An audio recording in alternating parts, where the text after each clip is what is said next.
Eu assisti pessoalmente um depoimento do Chico quando ele saía para visitar a Vila dos Pássaros, do grupo da prece, e ele olhou para um lado, para o outro. Era um período muito atormentado, de suspeitas de pessoas ganhando dinheiro com o nome dele, procurando se miscuir em vantagens, etc. Então ele olha e diz assim: muita lama em torno, mas aqui dentro ninguém chega.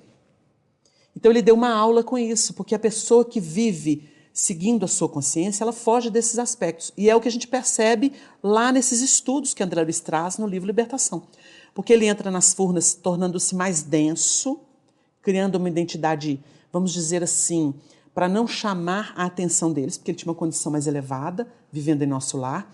Ele adentra essas furnas sob orientação de um instrutor, e esse instrutor vai monitorar todo o trabalho. Agora, eles não vão lá simplesmente para libertar uma pessoa da terra que está num processo obsessivo, colhendo a ação maléfica desses espíritos.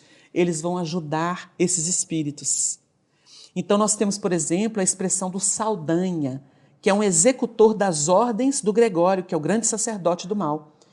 E o Saldanha tem vínculos afetivos, e eles vão cuidar primeiro de libertar a turma do Saldanha, ajudando a estar de novo com seus, a perceber que a misericórdia divina atua, que ele não está rechaçado pela lei divina, ao contrário, está na mira dela. E o Saldanha, então, que é responsável com uma equipe por impregnar vibratoriamente aquela criatura, quase levando-a à desencarnação, escravizando sua mente, seu coração, seu próprio corpo, ele se arrepende, porque eles não vão lá libertar simplesmente a senhora. Eles trabalham a renovação desses espíritos. E, naturalmente, o próprio sacerdote, que é o Gregório, ele tem o seu momento. Quando ele é atraído para um ambiente dentro das próprias furnas sombrias, e ele tem ali um coração maternal que vai auxiliá-lo e se materializa ali, porque é um espírito angelical, que é Matilde. E ela lança mão dos recursos do instrutor, que está ali disponível, e doa o material dele, que é intermediário, que é um espírito que não tem a evolução dela e que está mais próximo daquelas realidades. Então eles doam o material, ela se materializa e materializa a voz, quando ela chama o Gregório. E ele capitula diante dela, porque o amor é muito profundo. Então nós temos a desmontagem de uma estrutura trevosa com o trabalho que André Luiz narra em Libertação. E é importante salientarmos que a obra tem equilíbrio e mostra a ação divina no seio das zonas trevosas, resgatando as almas, não só uma, porque alguém intercedeu por ela, porque era uma criatura que estava encarnada, doente, de obsessão, mas todos os responsáveis por aquilo. Eles são colhidos pela bondade divina e capitulam, porque percebem o amor de Deus manifesto por aqueles que são os mensageiros de Deus. E André Luiz participou da equipe. Nós temos ali um estudo aprofundado do tema obsessão, ilustrando aquilo que a codificação nos mostra, nos revela. E nós temos então o resgate das almas, porque é o propósito divino. E as instituições a que recorrem para poder lançar mão disso, as reuniões paralelas, é um trabalho muito lindo. Vale a pena o estudo, porque não é um livro simples de leitura, é um estudo, merecendo a nossa atenção. Agora eu quero ouvir você falar do livro Ação e Reação. É a explicitação prática da lei de causa e efeito. Nós temos nessa obra dados importantíssimos para que o ser humano possa compreender que ele está sempre colhendo o que escolheu para a sua jornada multimilenar aqui na Terra. Nós podemos citar um caso aqui para ilustrar essa trama toda, que é a análise, por exemplo, do André Luiz, de um caso de tuberculose. E ele fica vendo aquele homem golfar sangue naquelas tosses, aquelas hemoptises dolorosas, né? Hoje nós temos avanços da medicina que auxiliam, que curam, mas ele trabalhou o assunto numa época bem rude. Nós tivemos muitos óbitos por tuberculose aqui no Brasil.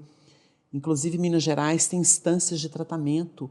O ar de Minas Gerais era recomendado. Nós temos o querido Martins Peralva, que é um autor e que foi um grande trabalhador na época, contemporâneo ao Chico, que auxiliou muito, interpretou muito bem o pensamento de Emmanuel, que ele era do Nordeste e se mudou para Belo Horizonte por recomendação médica, porque ele teve tuberculose e era um campo muito salubre para se tratar os doentes dos pulmões. E realmente ele se curou e se tornou um grande trabalhador da União Espírita Mineira. Então, nesse livro Ação e Reação, nós temos, por exemplo, um instrutor mostrando que o bacilo de Koch, mostrando para André Luiz, que o bacilo de Koch fazia o papel do resgate daquela criatura que, numa outra existência, usando um punhal, havia tirado a vida de uma criatura, sangrou uma criatura no peito, tirando a vida dela. Então, pela tuberculose, através do bacilo de Koch, ele estava resgatando o crime do pretérito, de modo que as criaturas nunca necessitam se fazer instrumentos de escândalo, como Jesus previu, porque é a escolha pessoal do indivíduo, que seria instrumento de escândalo para fazer outras pessoas que escandalizaram ou que fugiram da lei divina, da lei do amor, da lei de justiça, do amor e da caridade, tornando-se criminosa, colocando-se à margem do caminho. Então nós não precisamos matar ninguém para que essa criatura resgate a morte que ela promoveu no passado. Nós temos os acidentes, nós temos as enfermidades, que são drenos da alma e que faz com que a criatura se acrisole numa dor, num processo, e a sua consciência, então, a libera daquele delito. É o sinal que Deus coloca em Caim, naquela simbologia que nós utilizamos do Velho Testamento, para mostrar aí o que ocorre. Então, esse livro vai nos versar sobre a lei de causa e efeito, nas múltiplas aplicações dela, seja em relacionamento, seja no processo das enfermidades, seja nos dramas que nós vivemos com a perda dos entes amados. Nós estamos resgatando, sim, o nosso pretérito.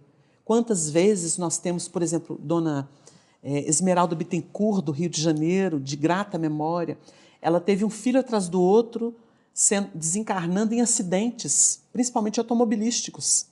E o Chico esteve presente mostrando para ela que isso era um processo de resgate daquele período da Revolução Francesa, quando ela própria, assumindo a importância de uma figura da corte francesa, instigou a rainha para que processasse aquela morte de São Bartolomeu, dos huguenotes, né? Ou melhor, foi antes da Revolução Francesa, porque ela foi responsável pela indução de matar os protestantes.